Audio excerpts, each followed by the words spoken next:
चाहिँ दाइलाई मारेको कुरा हामी बताउँदछौँ भाइले कैन र हाबिलको घटना। बाइबलमा सबैभन्दा पहिलोपटक प्रयोग गरेको कुरा चाहिँ प्रम्प्रो तथा सामसनी हो। त्यसैले गर्दा म चाहिँ घमण्ड साथ भन्न चाहन्छु है, मैले अनि प्रम्प्रोमा प्रार्थना गरेँ, मैले पनि 1 महिनाको तलब दिएँ। अब तपाईँले पनि मैले पनि प्रार्थना गर्नुपर्ने एउटा शीर्षक छ त्यहाँ टाँसेको छ। जसको नाम छैन उनीहरूको निम्ति प्रार्थना गर्नुहोस्, किनभने उनीहरूको कमाइ छैन। कमाइ नभएको कारणले गर्दा शान्त नभएको ऊ त्यो भित्र टाँसिएको छ।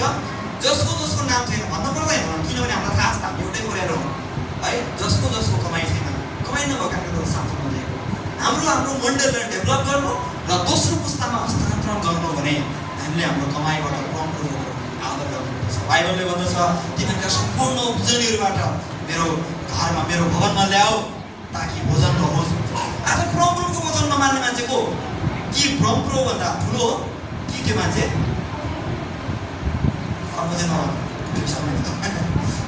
कि प्रम्प्रो भन्दा ठुलो मान्छे हो प्रम्प्रोले भनेको नटेर्ने, कि तपाईँ ऊ व्यक्ति हो जो चाहिँ प्रम्प्रो भन्दा बाहेक एउटा मात्र छ, त्यो हो रुचि छ। उतापट्टिको मान्छे हुन सक्छ खोजेँ भने होइन। मैले मैले भन्न खोजेको कुरा चाहिँ के हो भने जब हाम्रो मण्डलीमा आम्दानीका स्रोतहरू हुन्छ, कमाइका स्रोतहरू हुन्छ, अनि हामीले हाम्रो मण्डलीका पास्टरहरूलाई पाल्न सक्छौँ, हाम्रो मण्डलीका अगुवाहरूलाई पाल्न सक्छौँ, एउटा गीत रेकर्डिङ गर्ने दाइ भाइलाई सहायता गर्न सक्छौँ। बिचरा गीत रेकर्डिङ गर्नको लागि गाह्रो भइरहेछ, मण्डलीले सपोर्ट गर्न सक्यो भने प्रम्प्रोको वचन त्यहाँबाट पनि काम हुन्छ। यहाँ हेर्नुहोस् न, म्युजिकमा असिक्दै विभिन्न माध्यमहरू हुन्छ। आज मण्डलले पाल्न सकेको छैन, त्यस्तो व्यक्तिहरू चाहिँ विदेशीमा गइरहेको छ। अनि त्यसपछि मान्छेको चढ्न यस्तो गाउने छ, उस्तो बजाउने सामान छ, अब मण्डलीमा केही छैन, फेरि हाम्रै मुखले भन्छ किन दशाम चाहिँ दिँदैन, अनि कहाँ हुन्छ? त्यसैले गर्दा हामीले हाम्रो मण्डललाई राम्रो बनाउन, हामीले हाम्रो मण्डललाई दोस्रो पुस्तामा हस्तान्तरण गर्न र हाम्रो मण्डललाई बलियो बनाउन परमेश्वरको वचन अक्षर मान्नु छ। तिनीहरूले त्यो बेलाका मान्छेहरू मानेनन्। आज हामी पनि एउटा पुस्ता बित्दै गर्दा र अर्को पुस्ता फेरि बिस्तारै 2025देखि 40सम्मका मान्छेहरू आउँदै गर्दाखेरि हामीले हाम्रो पुस्ता कस्तो बनाइरहेको छ। हामी 10:30 बजी आएर हाम्रो बच्चालाई त्यस्तै सिकाउँछौँ, 5 मिनट अगाडि आएर हाम्रो बालबालिकालाई पनि 5 मिनट अगाडि जानुपर्छ मण्डलीले सिकाइरहेका छौँ। त्यसले गर्दा प्रिय मित्रहरू, बेला मलाई रिस उठ्छ, रिस उठेर भन्न मन लाग्छ तपाईँ मसँग रिसाउनुहुन्छ भने रिसाएर केही छैन, रिसाउनुहोस्, एकदम रिसाउनुहोस् मसँग। तर म साह्रै रिस उठ्ने मेन एउटा कारण छ, जब तपाईँ ढिलो आउनुहुन्छ म साह्रै रिस उठ्छु। अनि रिस उठेर प्रम्प्रो शब्द गर्न लाग्छ, हे प्रभु जसरी नुहाएको गाउँदै गाउँदै गीत गाइरहेका थिए, पानी पर्न थाल्यो, अनि त्यसपछि ढोका बन्द भयो, नुहा बाजे हामीलाई ढोका बन्द भयो, किनभने त्यो ढोका बन्द गर्ने थियो। आज परमेश्वर यसै घडी आउनुभयो भने मानव 10 बजी आउनुभयो, तपाईँ 10:30 बजी आउने तर्म गर्नुभएको थियो, तपाईँ त चुक्नु भयो त।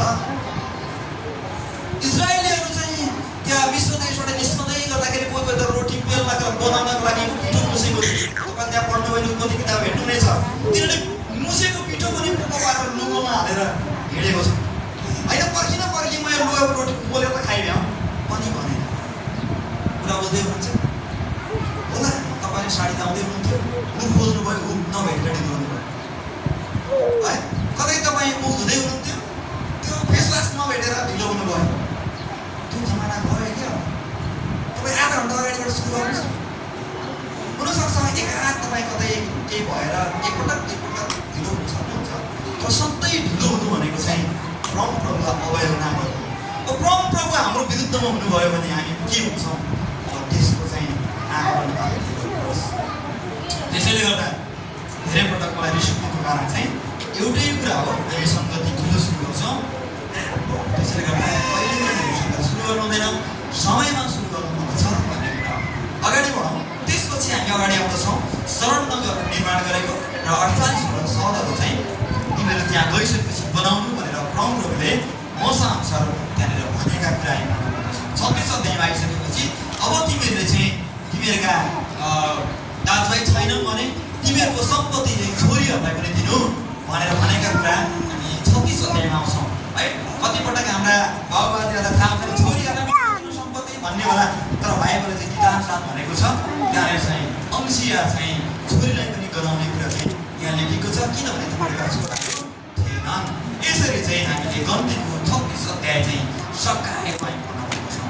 अनि अर्को हप्ता हामी व्यवस्थाको किताब पढ्नेछौँ। त्योभन्दा अलिकति अगाडि चाहिँ के भन्न चाहन्छु भने व्यवस्थाको किताब चाहिँ त्यो नयाँ पुस्ताका मानिसहरूलाई प्रभुले होरेब पर्वतमा सिनै पर्वतमा दिनुभएको 10 आज्ञा र त्योभन्दा अगाडिको दुईवटा राजालाई परास्त गरिदिएको अवस्थाबाट यहाँ लेखिएको छ, ताकि नयाँ पुस्ताका मानिसहरूलाई प्रभुको वचन सिकाउन सकोस्। त्यसैले गर्दा तपाईँ र म पनि 5 मिनट चाँडो आएर, तपाईँ र म पनि दशांश दिएर, तपाईँ र म पनि राम्रोसँग आराधना गरेर, हामी राम्रो जीवनयापन जिएर, होइन, हामी भ्रष्टकाको जीवनयापन नजिकन हामीले चाहिँ हाम्रो पुस्तालाई, दोस्रो पुस्तालाई हस्तान्तरण गर्न आवश्यक छ।